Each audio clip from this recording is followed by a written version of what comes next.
More like this, as I declare you so, no be smoke, bass, bones, and big baby on the don't hear Presido and the National Assembly. Also, this their palliative matter. And I don't say like this, they don't follow to say, as they want share 42K, give poor people for 6 months. Then for National Assembly, now 70 billion. 70 billion, now only 490 something people won't share. Then the rest of us, now they want to give us 42K. Like this, so Rufai and Abati of Arise TV, they don't react. Address this issue in total. From there again, based on the tweet where Peter Obi tweet concerning what it is sub for the Southeast and IPOB matter. Like this, so Simon Ekpa, we be say they control them all the way from Finland. It don't come and it don't blast Peter Obi. Say na Peter Obi, say na Peter Obi na IPOB spokesperson. Rufai and Abati, they still discharge that matter. So when I just relax, watch this video. When I hear everything they support the country, as they watch them, not forget to also share, make everybody see them, make them know what they support the country.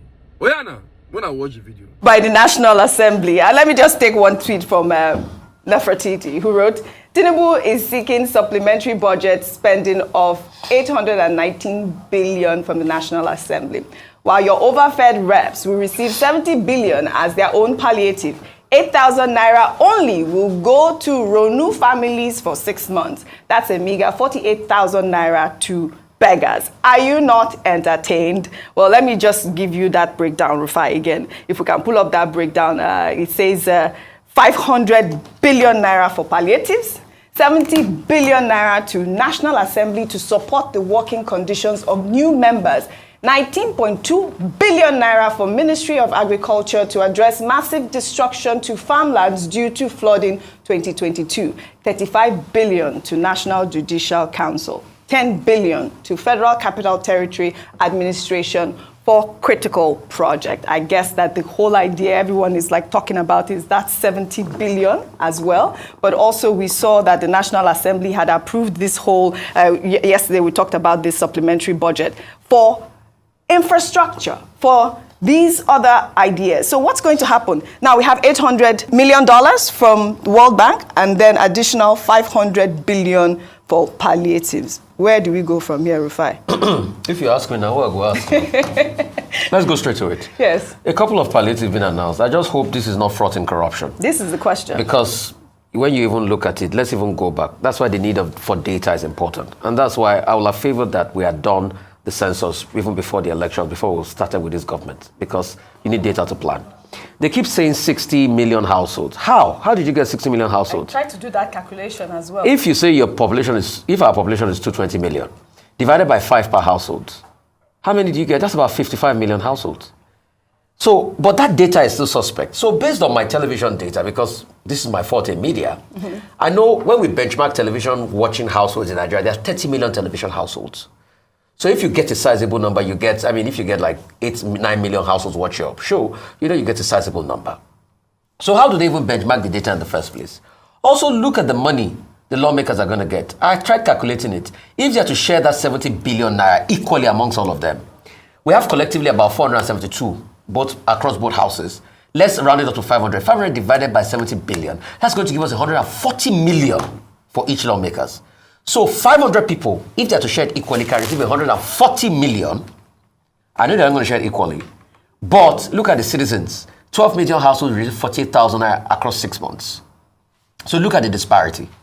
So the other money is put out there. Yeah, I support the one for the 35 billion for National Judicial Council. I support that one. The 10 billion for Federal Capital Territory, yes, I'm happy about that because I was in Abuja over the weekend. And guess what? Most of the street lights from the airport were not working down into Abuja town. So maybe they need to do a lot of work as regards that and internally because that's our country's capital.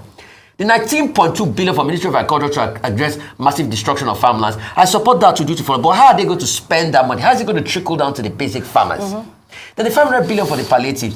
This time around, they are saying that they are going to use wallets. They've always talked about wallets in the past, like sent by wallets. But how can we effectively authenticate the amount and how much is really going to all of these farmers out there?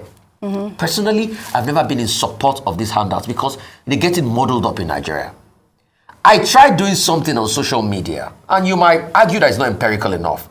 I've asked that people that receive the money, can they come out? But we hardly see most of them. In fact, the office in charge of disbursing this national, register, they send me a message back on Twitter and say, oh, Rufai, there are lots of them, most of them might not be on Twitter. Can we even see some members of these families are receiving this money? Because the last thing we heard was during COVID, where the humanitarian minister was sharing money for people in their hands, and you can't be accountable that way. So at first, I can't wait for the census to even start. Let's even have data to work with. There are not enough data sets to work with. Question. So what even makes up these families? Those are the questions we're asking. And for the lawmakers that want to collect 70 billion, let the poor breathe. Fear God. Fear God. Absolutely. Let the poor breathe. People are crying, and you even have the temerity, the infantry, the unmitigated nerve to even put your own money in this while poor people are suffering. All right. I yield the floor.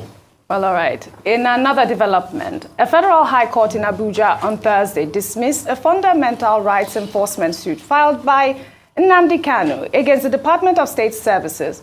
The presiding judge, James Omotosho, held that Kanu's suit lacked merit and ought to be dismissed. In the suit, Kanu alleged that he was subjected to inhumane treatment and torture by the DSS, and also claimed that he is not allowed to wear his Igbo traditional attire, popularly called Ishiagu, and that he is restricted to wearing only one outfit, while other detainees are allowed to wear clothes of their choice. Well, in a counter affidavit, the DSS denied the allegations and stated that operatives never tortured Kanu, either physically or mentally, while in their custody. Well, the secret police submitted that the facility is not a recreational center or a traditional festival where Kanu and other suspects will be allowed to adorn themselves in their respective native attire. Well, in the meantime, following up on the insecurity in the Southeast, the presidential candidate of the Labour Party, Peter Obi, on Thursday, in a tweet that has now gone viral, described the sit-at-home directive in the Southeast imposed by a group of Biafra agitators as the handiwork of a criminal enterprise. Peter Obi called on security agencies to take urgent steps to deal with the heightened insecurity in the region and crime across the country. He also clarified that the indigenous peoples of Biafra have disowned the sit-at-home directive and also commended southeastern governors for their efforts in curbing criminal activities in the region. One of the reactions to Peter Obi's tweet was from a self-proclaimed Prime Minister of the Biafra Republic government, Simon Ekpa, who lives in Finland. In responding to Obi's tweet, described him as the spokesperson of the indigenous peoples of Biafra. Well, Dr. Abati, this tweet by Samuel Ekpa garnered a lot of reactions. But, you know, Peter Obi did not say anything different from what we have been saying. Also, we do know that IPOB had already disassociated themselves from, you know, all the menace happening in the Southeast. I'd love for you to just quickly comment before we... I think I'll be very brief. Yes. Simon Ekpa should just be ignored. He can't sit in Finland Absolutely. and be causing problems in Nigeria.